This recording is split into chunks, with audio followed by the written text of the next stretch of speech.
ಚಿತ್ರದುರ್ಗದಲ್ಲಿ ಕೆಪಿಸಿಸಿ ಕಾರ್ಯಾಧ್ಯಕ್ಷ ಬಿಎನ್ ಚಂದ್ರಪ್ಪರನ್ನು ರೈತರು ತರಾಟೆಗೆ ತೆಗೆದುಕೊಂಡಿದ್ದಾರೆ. ಇನ್ನು ಚಿತ್ರದುರ್ಗದಲ್ಲಿಂದು ಭದ್ರಾ ಮೇಲ್ದಂಡೆ ಕಾಮಗಾರಿ ಶೀಘ್ರ ಕಾರ್ಯಾನುಷ್ಠಾನಕ್ಕೆ ಆಗ್ರಹಿಸಿ ಬಂದ್ಗೆ ಕರೆ ನೀಡಿದ್ದು, ರೈತರು ಹಾಗೂ ವಿವಿಧ ಸಂಘ ಸಂಸ್ಥೆಗಳು ಪ್ರತಿಭಟನೆ ನಡೆಸುತ್ತಿದ್ದಾರೆ.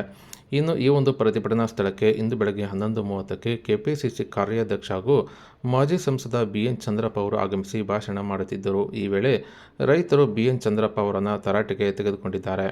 ಇನ್ನು ನೀವು ಸಂಸದರಾಗಿದ್ದಾಗ ಯಾಕೆ ಭದ್ರಾ ಮೇಲ್ದಂಡೆ ಯೋಜನೆಗೆ ಕಾಮಗಾರಿ ವೇಗ ಮಾಡಿಲ್ಲ ಹಾಗೂ ಯೋಜನೆ ಬಗ್ಗೆ ಗಮನ ಹರಿಸದೆ ನೀವು ಈಗ ಚುನಾವಣೆ ಹತ್ತಿರ ಬಂದಿದ್ದರಿಂದ ಗಿಮ್ಮಿಕ್ಗಾಗಿ ಇಲ್ಲಿ ಬಂದಿದ್ದೀರಿ ಎಂದು ರೈತರು ಬಿಎನ್ ಚಂದ್ರಪ್ಪ ಅವರನ್ನು ತರಾಟೆಗೆ ತೆಗೆದುಕೊಂಡರು. ಇನ್ನು ನೀವು ರಾಜಕೀಯವನ್ನು ವಿಧಾನಸೌಧ ಪಾರ್ಲಿಮೆಂಟ್ನಲ್ಲಿ ಮಾಡಿ ಇಲ್ಲಿ ಯಾಕೆ ಬಂದಿದ್ದೀರಿ? ಹಿಂದೆ ಸಂಸದರಾಗಿದ್ದಾಗಲೂ ಕೂಡ ಇದೇ ರೀತಿ ಹೇಳಿ ರೈತರನ್ನು ಕಡೆಗಣಿಸಿದ್ದು, ಎರಡೂ ಪಕ್ಷಗಳು ರೈತರಿಗೆ ಮೋಸ ಮಾಡುತ್ತಿದ್ದಾಗಿ ರೈತರು ಆಕ್ರೋಶ ವ್ಯಕ್ತಪಡಿಸಿದರು. ಇನ್ನು ಇದರಿಂದಾಗಿ ಮುಜುಗರಕ್ಕೆ ಒಳಗಾದ ಬಿಎನ್ ಚಂದ್ರಪ್ಪ ಅವರು ನಗುತ್ತಲೇ ಭಾಷಣ ಮುಕ್ತಾಯಗೊಳಿಸಿ ಸ್ಥಳದಿಂದ ತೆರಳಿದ್ದಾರೆ.